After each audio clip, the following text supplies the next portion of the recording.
Welcome to the first presentation in an exciting three-part series focused on PATH International member centers and instructors connecting with special educators and students.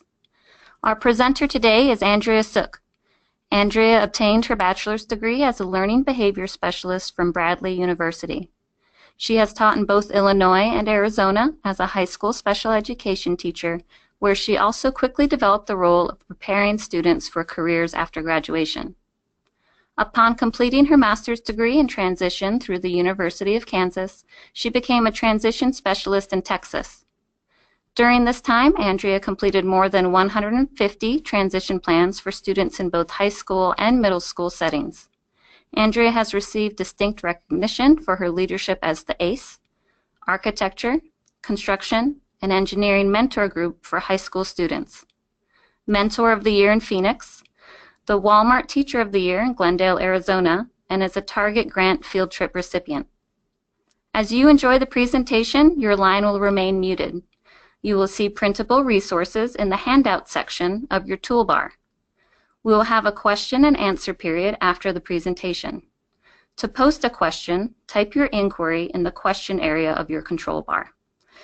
We will address as many questions as possible at the conclusion. Thank you for taking the time for today's presentation. Andrea, I know that everyone is excited to join me in welcoming you today. Thank you so much, Rachel. I just wanted to take a quick second and specifically thank everyone at PATH International, specifically Rachel and Kay, for supporting this wonderful collaboration opportunity. As Rachel stated, my name is Andrea Suk, and it's pretty easy to remember because it rhymes with book. And let me tell you, being a high school teacher for many years, I have heard every variation of my last name possible. So, prior to becoming a certified special education teacher, however, I was a certified therapeutic riding instructor through NARA, which is now PATH International. I had to go look up at my certificate, but I am now approaching 11 years of working with this wonderful organization. I am now finishing up my PhD at the University of Oklahoma in special education. Before I continue much further, I will apologize. In my travels this last week to a conference, I picked up a cold, so you might hear me sniffling a little throughout this presentation. But as you can guess from the intro, my passion really revolves around supporting individuals with disabilities. In my dual role as a special education teacher and a certified therapeutic riding instructor, I kept thinking how our entities could and really should work together for the benefit of youths. We don't have to be in our own silos anymore. And it's with this mindset that we will take a look at how to open the gate to collaboration. And hopefully this is the only gate that you don't have to close behind you.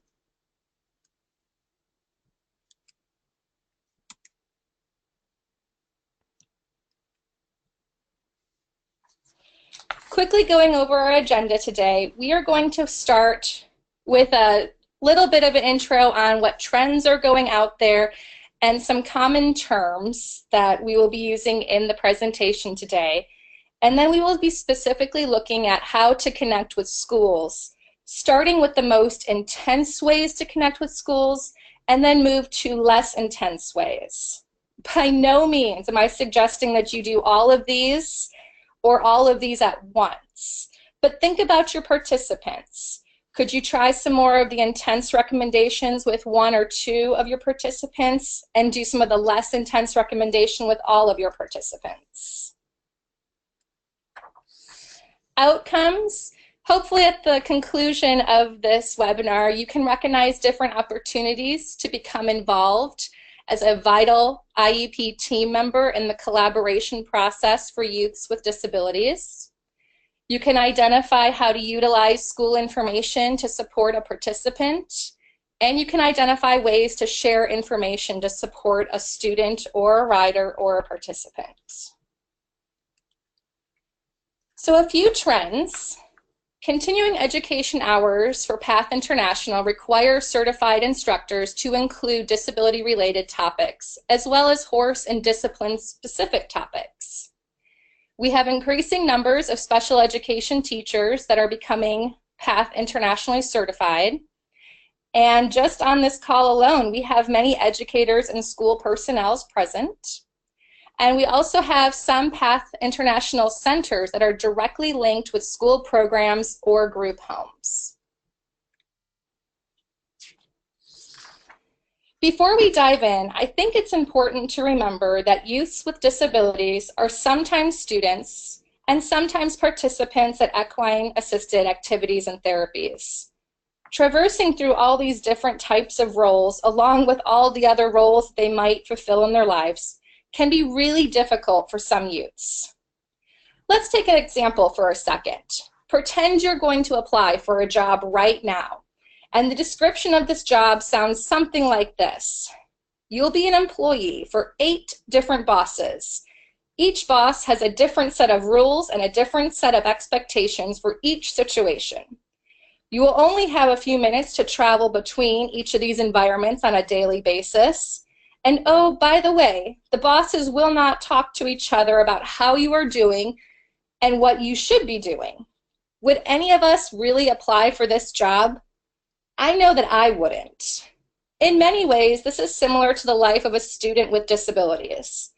They often have many different teachers during the school day, many different related service providers during the school or after school, possibly even caregivers. And each of these people will have different expectations and rules. Then when these students are also participants in extracurricular activities, like joining a PATH International Center, there are again different people with different expectations. So for today's discussion, we are going to explore ways to collaborate between all these different environments to benefit the youth with disabilities. And our key word here is collaborate. As I mentioned earlier, we have PATH International members on this call, as well as school educators and school personnel. Since we each have our own different terminology and lingo, I wanted to ensure that everyone on this call is familiar with the terms we'll be using for this presentation. The first one is EAAT, which is equine-assisted activities and therapies. Since I'm a riding instructor, instead of saying EAAT participant throughout, I will probably be saying rider. But please know that this term can be interchanged with any other EAAT participant. We also will be talking about IDEA, which is the Individuals with Disabilities Education Act. This is a federal legislation that was reauthorized in 2004. It is the law which schools must provide services to students with disabilities. We then also have an IEP, which is the Individualized Education Program. Most students with a disability will have this to outline their needs, supports, and educational programming in public schools. And finally, 504. This is very similar to an IEP for this presentation purpose. So just know it is another document that would outline a student's needs, supports, and programming. Now, specifically with IDEA legislation, this requires IEPs to be written for students with disabilities. In this written document, we must describe what services are needed for the student, what classes will be taken by the student, any accommodations needed, what strengths are of the student, and what the needs are of the student. You will also have in this IEP goals for the year, which are called annual goals. And you will also have goals for the future if the student is 16 years or older on what they would like to do after they graduate from high school. Now, IEPs also require a statement of interagency collaboration to identify needed connections to community agencies. Now, a 504 plan, as I said earlier, will be very similar to this and will also have goals for youths. To streamline our talk today, I will use the words IEP, but please know in our discussion this would also apply to all youths that have 504 plans.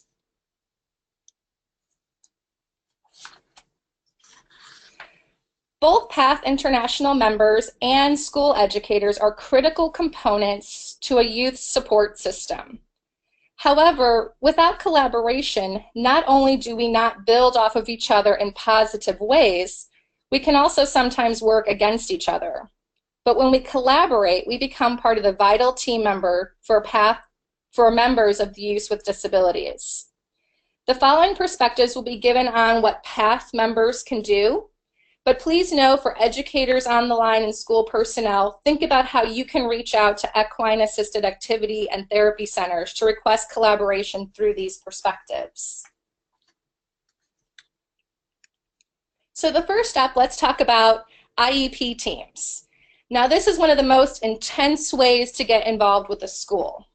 IEP teams or 504 teams meet yearly for all youths still in the public education system. Depending on your state, students can be served as old as 26 years old, but most states require schools to serve youths with disabilities, if needed, until their 22nd birthday.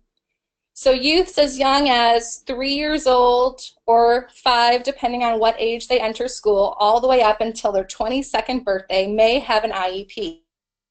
Youths needing less supports and educational opportunities will most likely graduate with their peers after their senior year, somewhere around 18 years old. Now, IEP teams, they meet every year to discuss progress that is made by the student.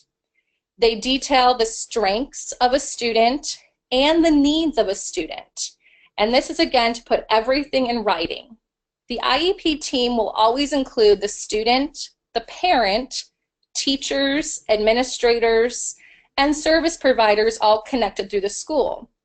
However, additional members of the Student Support Network are encouraged to be there. Riding instructors are important members of a youth support network. By inviting riding instructors to these meetings, we can share ideas and planning can occur for the benefit of the youth. So if you're interested in attending an IEP meeting, either in person or via Skype, Zoom, or any other virtual platform, or even just on a phone call, it's always important to indicate your willingness to parents to participate in the IEP. The parents in school will complete paperwork allowing you access to all of the IEP meeting information. But during these meetings, it's important to share progress. Everybody at the table will be able to talk about the students' strengths and needs on how they see them in their individual environment. So the PE teacher might share what they're seeing in PE, the math teacher would share what they're seeing in math, and then you as a riding instructor can share what you're seeing in your environment. The main goal is to collaborate to find areas of overlap and concentrate efforts in needed areas. Here's an example of collaboration occurring in an IEP team meeting. John is in 5th grade and uses limited words to communicate. In John's teacher's perspective, the teacher shares that he enjoys playing with water and says water often in class. She also notes that he will sometimes say names of other students in class. John's speech teacher and language pathologist notes that he will not use any words while working with her. John's parents share in the meeting that they worry that if he's not prompted and reinforced to use words, he will stop talking altogether. However, the really cool part, John's certified therapeutic riding instructor suggests John fills water containers for the horses while being prompted to say horse names. As we can see here, if John's IEP team met without his riding instructor, they would be missing an opportunity to help John develop and practice a needed skill, communication. Furthermore, John's riding instructor may not be aware that this communication is such an area of concern of the school and the family. Together, they can collaborate to create a new, realistic plan for John.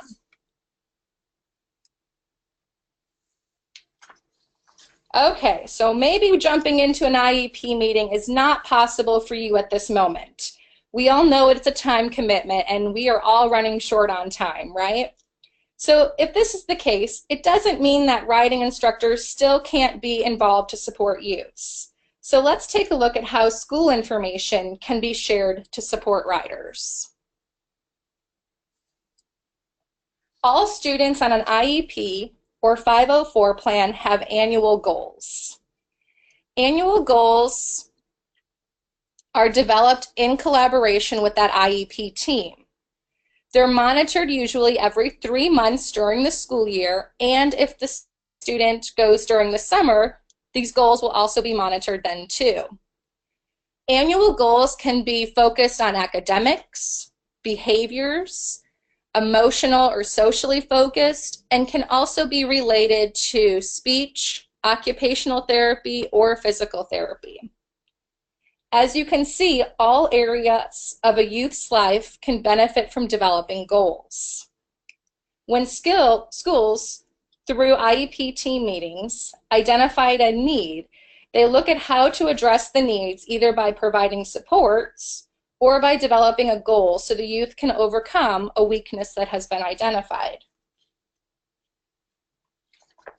So why would we want to access these goals as PATH International members? Well, goals can be a gold mine for riding instructors. Not only can they help you develop your riding lessons, but you can also take your lessons to the next level. PATH International members already know how beneficial equine-assisted activities and therapies are for youths. But it's when we collaborate with the schools that these youths lessen their need to change their roles. Remember what we talked about before? So it makes the process of going from one environment, the school, to another environment, the ranch, a lot more smooth and beneficial in both areas. When youths find the consistency and find opportunities to show off their skills, they can have success in many areas. So when we understand the goals that the teachers have for the participant, we can create the links to our own centers. The critical component, however, is to provide progress updates to each other, specifically how riding instructors would provide updates to teachers on how the participant is working on goals outside of the school. You can also provide input on if the annual goal is a good fit for the participant. Putting on my teacher hat here for a second, I cannot tell you how elated I would be if a riding instructor gave me progress information on a youth that we shared. So how do we access these annual goals? There's a few different ways. The first way would be to ask the parents to provide you a copy. Most parents are very willing to do this and very happy that you want to collaborate with schools. You can also ask parents to give you permission to request a copy directly from the schools. Parents will have to sign a release, but then the schools can directly send you all those goals. And finally, one that we might forget is that many students or our EAAT participants might be able to verbalize and explain their own goals themselves. So it might be really interesting and beneficial to start with the riders themselves. Now, all annual goals, whether you're writing them or reading them, will be SMART goals. They will be specific, they will be measurable, they will be attainable, results-focused, and time-bound. Now, what this can mean, though, is that they can be kind of lengthy and sometimes difficult to determine what exactly is being measured and what the goal actually is. So here's an example of an annual goal. Within 36 instructional weeks, Sally will participate in cleaning equipment used in biology class for labs under the direction of her teacher. Sally will wash and put away all materials that she directly used with 100% accuracy. Now, this teacher went above and beyond and also put a note in here stating that the goal was written because Sally does not clean up currently in the kitchen at home, but she would like to live with roommates in the future. Now, take a minute and see if you can think about how this could relate to your environment.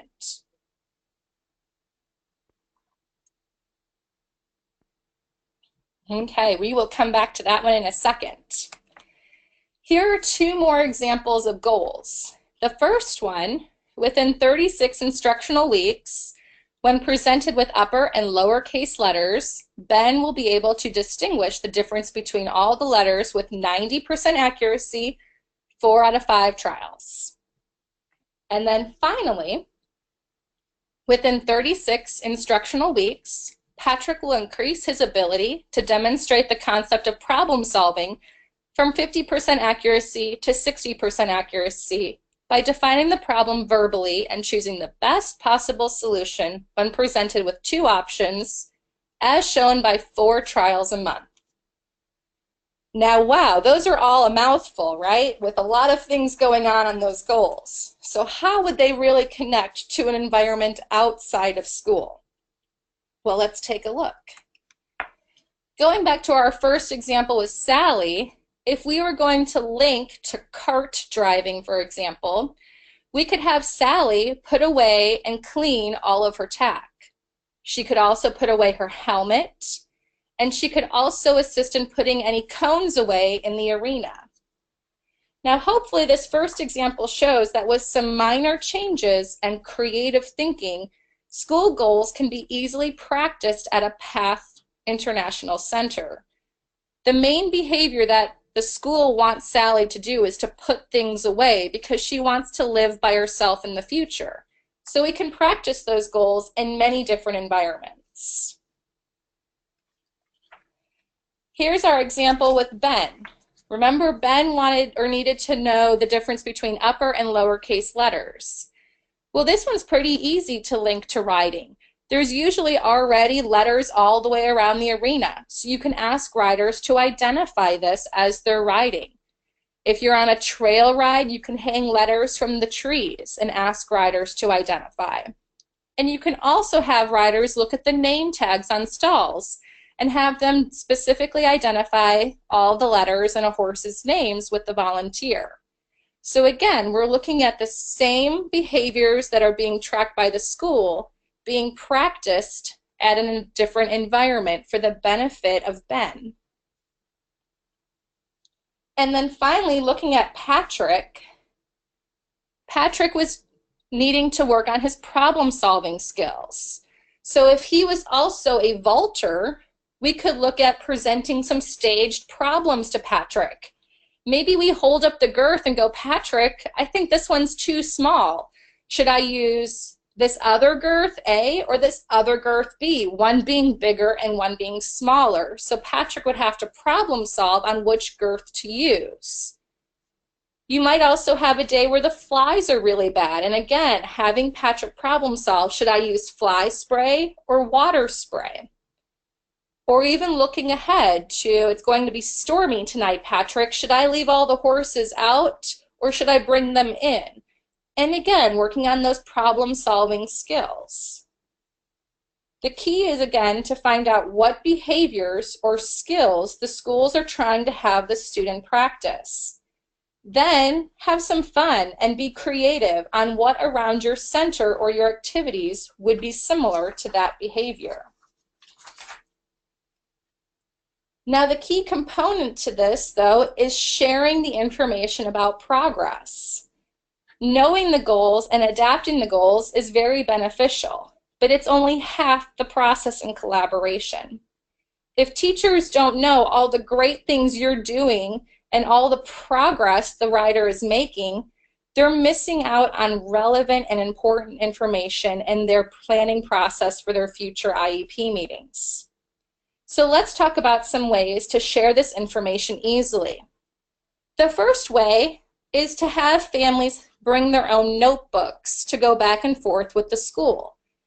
You or your coach or a volunteer can make a few notes in the book about the school's goals and progress at your facility.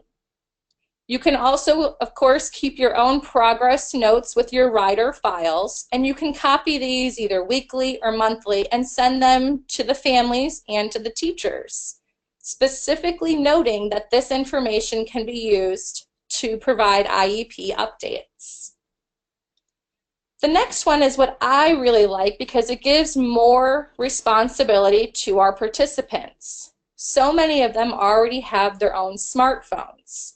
Prior to them leaving for the night or the afternoon, ask them to write an email to their own teachers about their own progress that they made that day with you. You can, of course, volunteer to go to school meetings, but I do know that that is time intense. The next one I like, though, is to create a teacher night at your facility and invite teachers to the center to observe students and participants. When I was teaching students during the day and had some of those very same students turn into my riders at night, it was so great to see the transition and the different skills that they worked on and the different independence levels that they had. So inviting teachers to come and watch you for a night is a really neat idea. Finally, if photography consent is signed, you can also send short videos to families or teachers specifically highlighting progress towards a goal.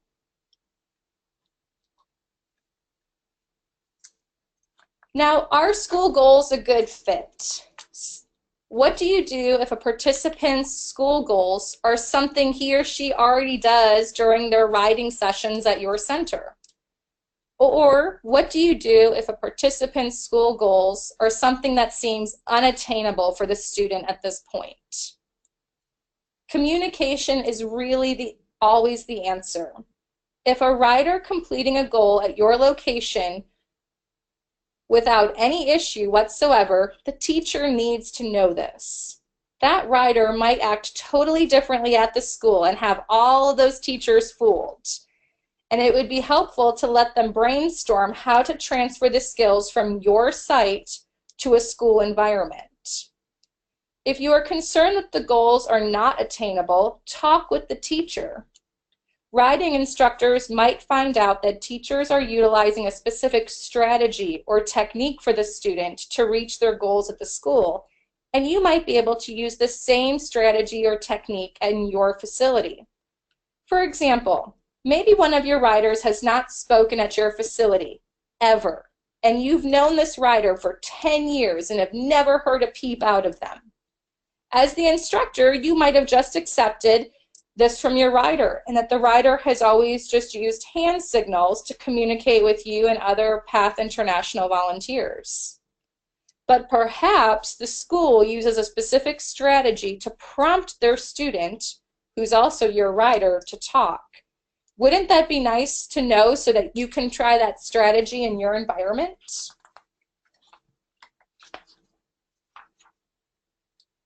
So now we're going to take a moment and give you some practice time. Below are 2 specific school goals, and I would like you to think about how you could utilize these goals at your facility.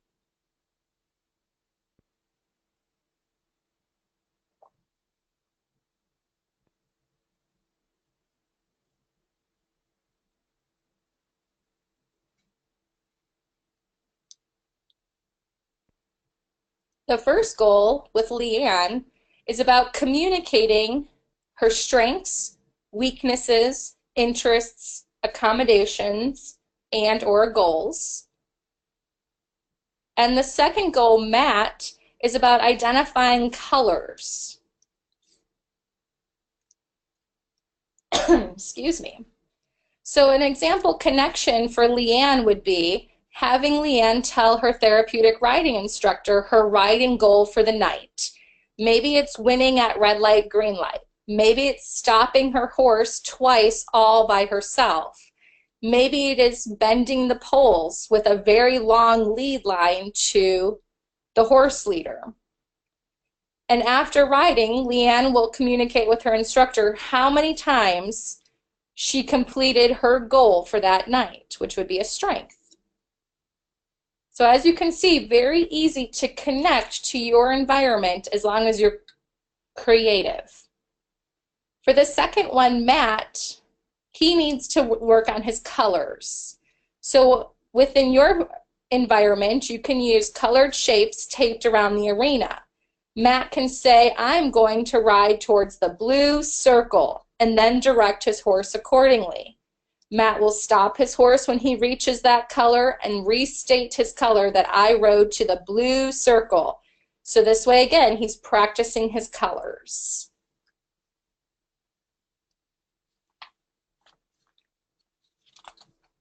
Well, it still seems like we have a good number of you on the line, so I haven't scared anyone off yet. So let's now talk about the least intense way to collaborate with schools, yet still being very beneficial to the individual. Through assessments. Woo! This is everyone's favorite word, right?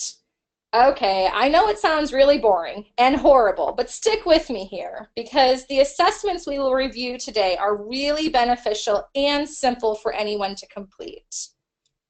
Assessments are used by schools and teachers to collect information on how a student is doing and what they need to be working on in the future. For students with disabilities, multiple entities complete similar assessments to show all these different perspectives of the student.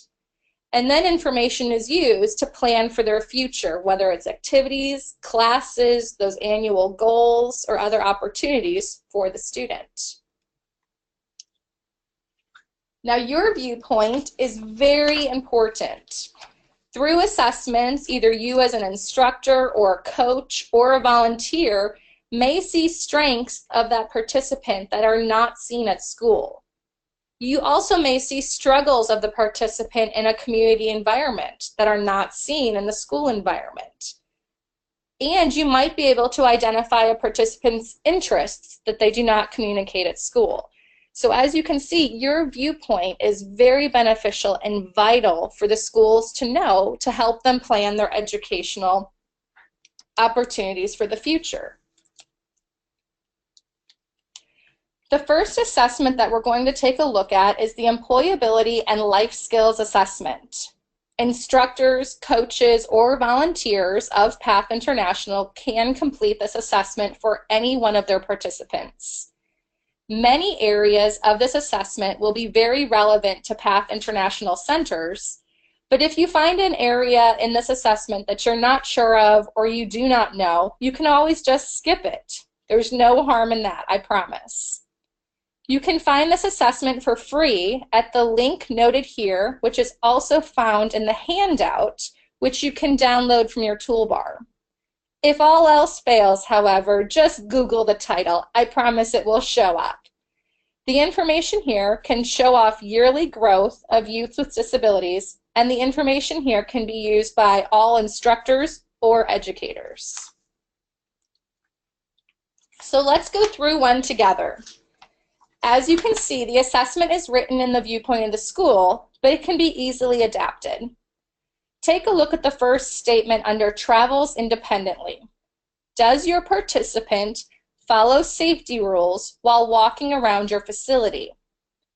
Using the scale of 3 to 0, 3 being usually and 0 being never, find the age column, 14 years through 21 years, and indicate your score under the participant's age. So if John, who is 14 years old, always runs around your facility without his coach holding his hand, we could say that he never follows safety rules. So I would place a 0 under the 14 column next to walking and following safety rules. However, if Jacob, another one of your riders, follows all the safety rules all the time, he's walking everywhere, he puts on his helmet as soon as he gets to the ranch, he's wearing his boots all the time, we can say that he usually follows safety rules, and we can put a 3 next to his age. Now it's your turn. Take a moment and look over the questions and try to adapt some of these questions to your environment or riding facility.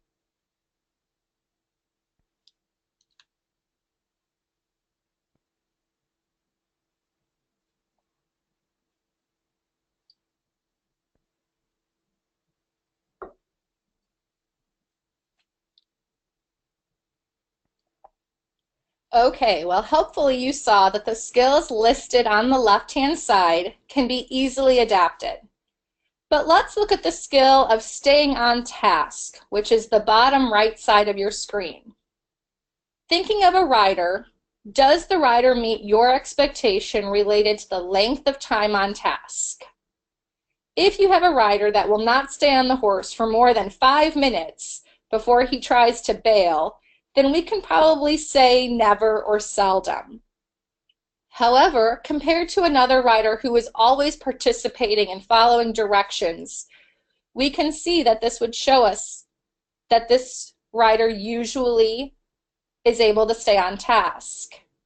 This assessment gives us clear information in an easy-to-read format. If the assessment is kept over years, you and teachers can see growth of that rider or that student. As you can see, this assessment can be easily adapted for riding instructors, cart driving instructors, and other EAAT specialists. For instructors out there that teach riders with more significant needs, we will see that this assessment is probably not the best fit. We will look at another assessment in a moment for those riders. Before we get there, though, let's look at the life skills inventory. Instructors, coaches, or volunteers, again, could complete this assessment.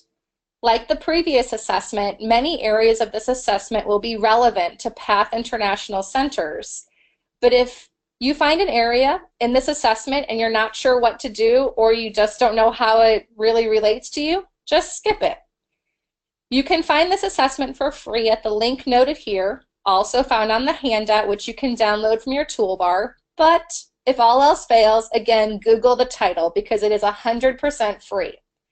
Information here can be used to show growth of youth with disabilities, and the information here can be used by EAAT instructors or educators. Slightly different than the previous assessment, this assessment looks a little differently, but is also broken down into areas. The area pictured here is job maintenance skills. Now you might be thinking, well, my kids and my riders are not employed here at this ranch, so will I really know any of their job maintenance skills? And the answer is absolutely yes. The individual can be at a basic, intermediate, or advanced level. The assessment walks you through how to score each area.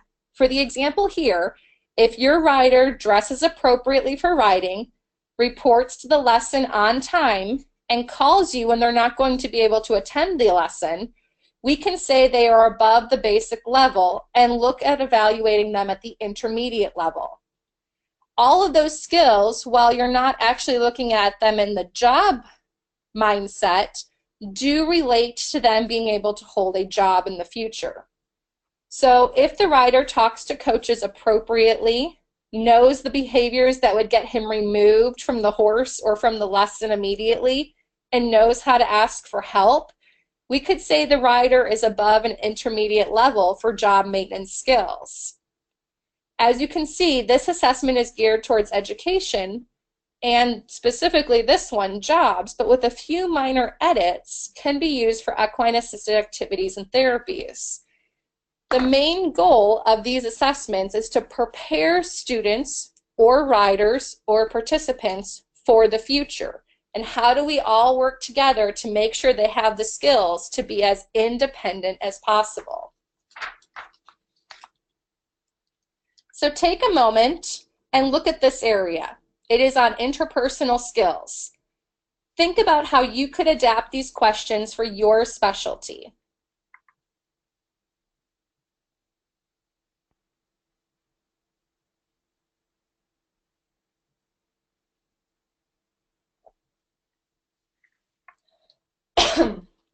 Excuse me.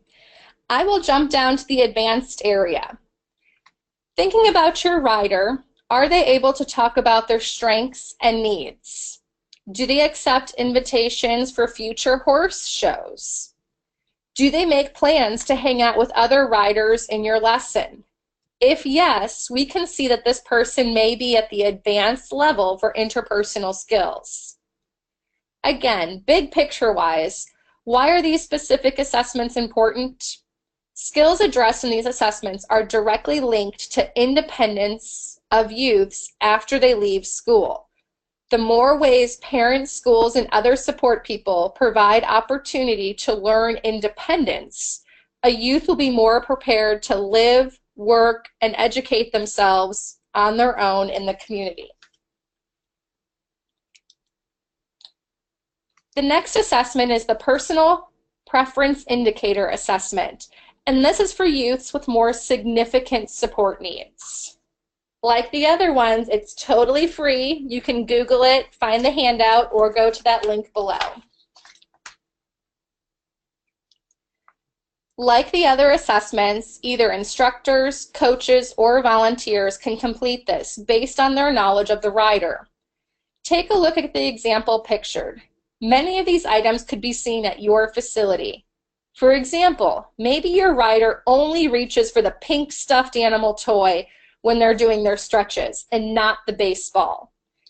It would be important to share this information to all caregivers. Maybe the school can't get the rider to reach for anything while at school, but if they had a pink stuffed animal, maybe they would. Maybe your rider giggles and smiles when you play musical stalls. Knowing what music you play can also be helpful. So take a look at this next example within the same assessment. Think about what items you could identify that your rider or your participant would dislike or fear.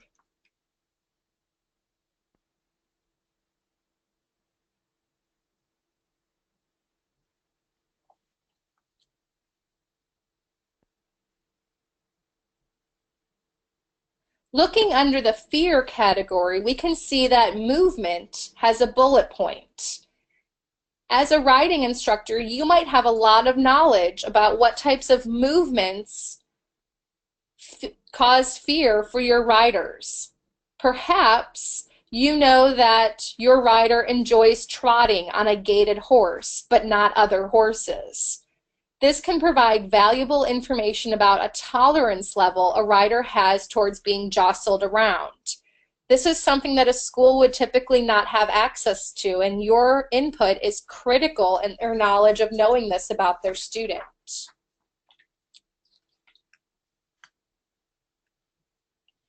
Similar to the annual goal progress, the assessment piece becomes collaborative when sharing the information occurs with all team members.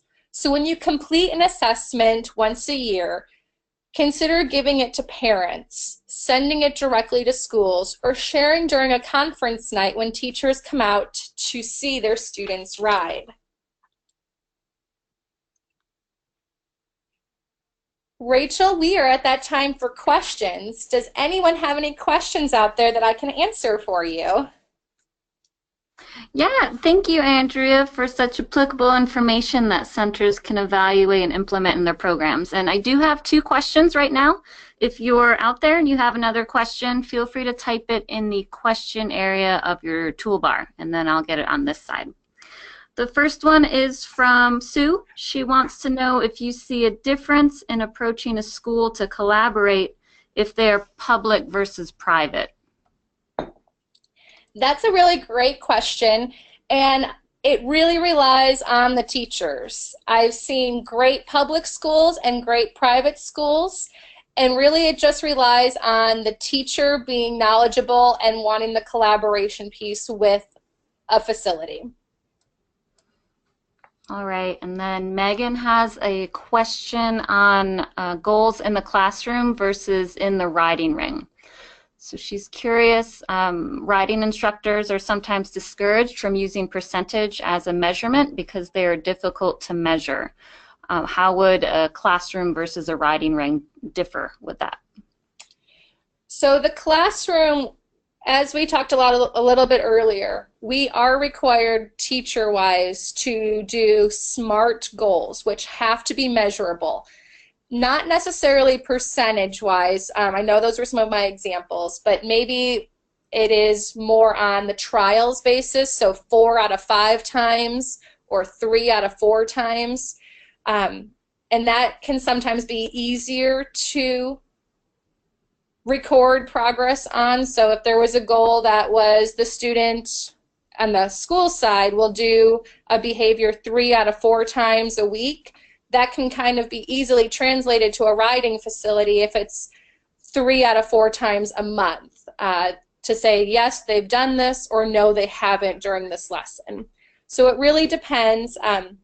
Percentages can be difficult to track unless you have just a minimum number of riders or some really good eyes in your arena. But for this instance, when we're looking at how to do one umbrella goal, they do have to be measurable somehow.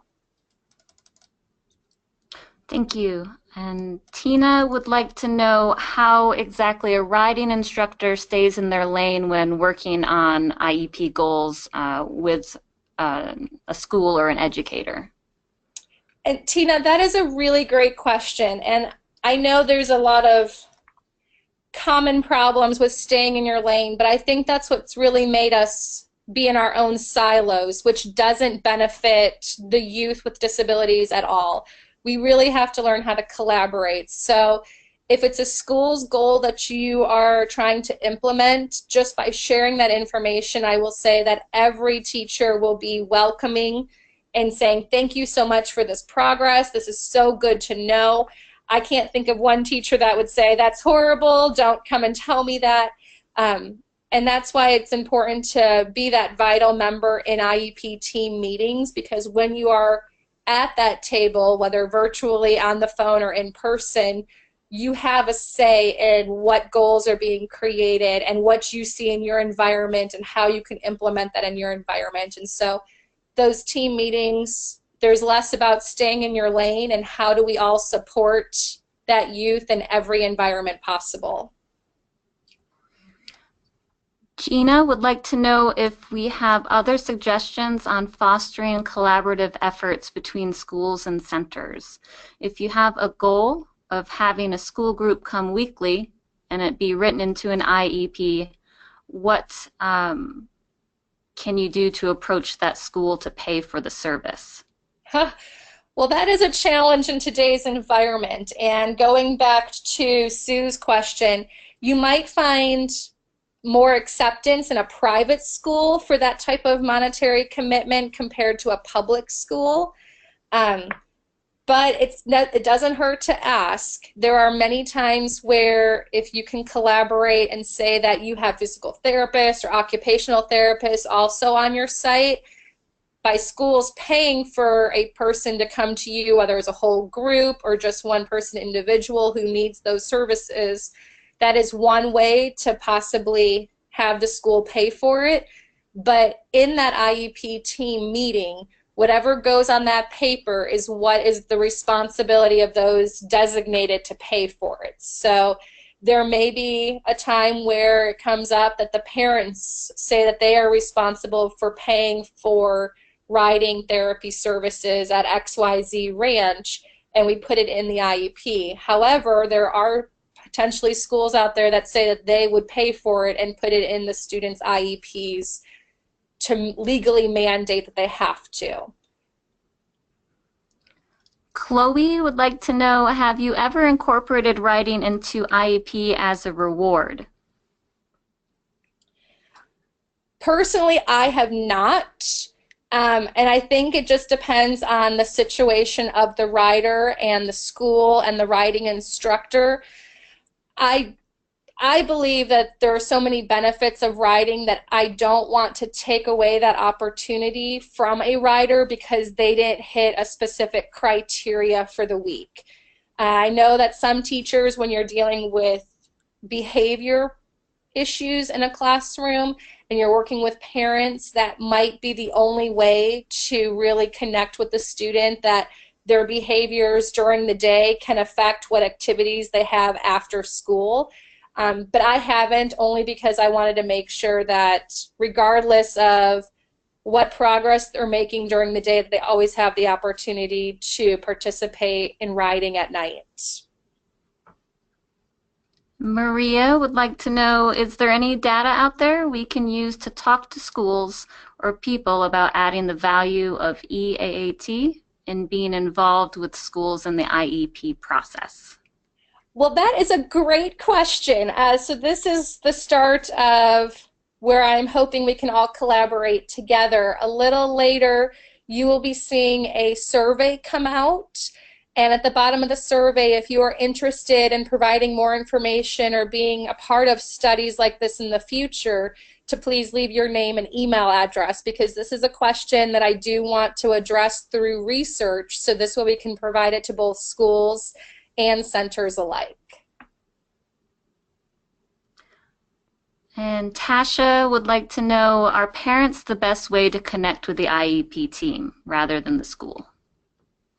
So it really depends. I mean, parents, we all know that there's different types of parents out there. I personally, if you can work with the school directly and become part of that IEP team, that means you have your own place at the table and nothing is through the grapevine, so to speak. I would always prefer that way. But some parents are such strong advocates that giving them the information will go a long way as well. So it really depends on your parents and how much time you have to commit to collaborating with schools.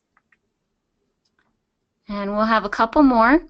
Kathleen wants to know if you have suggestions for collaborating on post-secondary goals with schools and related providers, such as rehabilitation counselors, who are also mandated to be involved in transitions.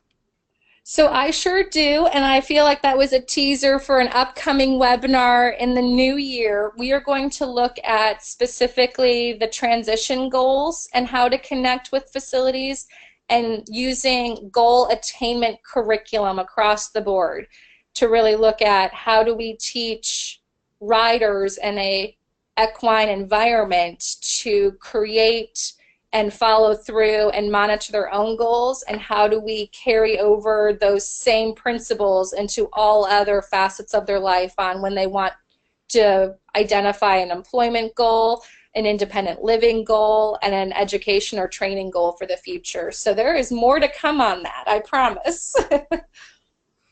And our last question of the day is from Leah. She wants to know if you have any suggestions if the parents are really dedicated to having EAAT for their child.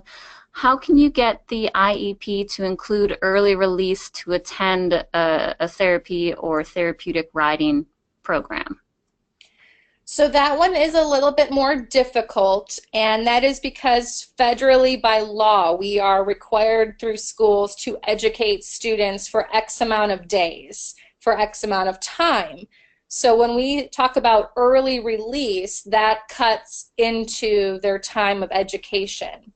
So I would really go back to that IEP team again and be a stakeholder in the process and explain what you will be doing at the facility, what type of benefits there are, and it will come down to an IEP team decision, and the trade-off might be early release during these months during the school year, but then the student has the opportunity to make up educational school opportunities over the summer. So it's a very complicated thing because we can't mess too much with the hours of education without giving them back somehow. Thank you, Andrea. That was all very great information that's going to help a lot of programs and instructors.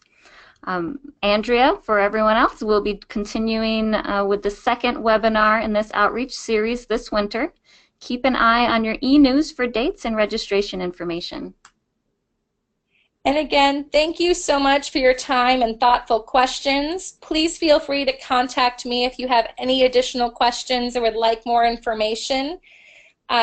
As Rachel said, stay tuned, and we are going to continue this collaboration series in early 2018. Thank you so much, everyone. I hope you have a wonderful day, and remember, leave the gate open to collaboration. It's okay not to close this gate.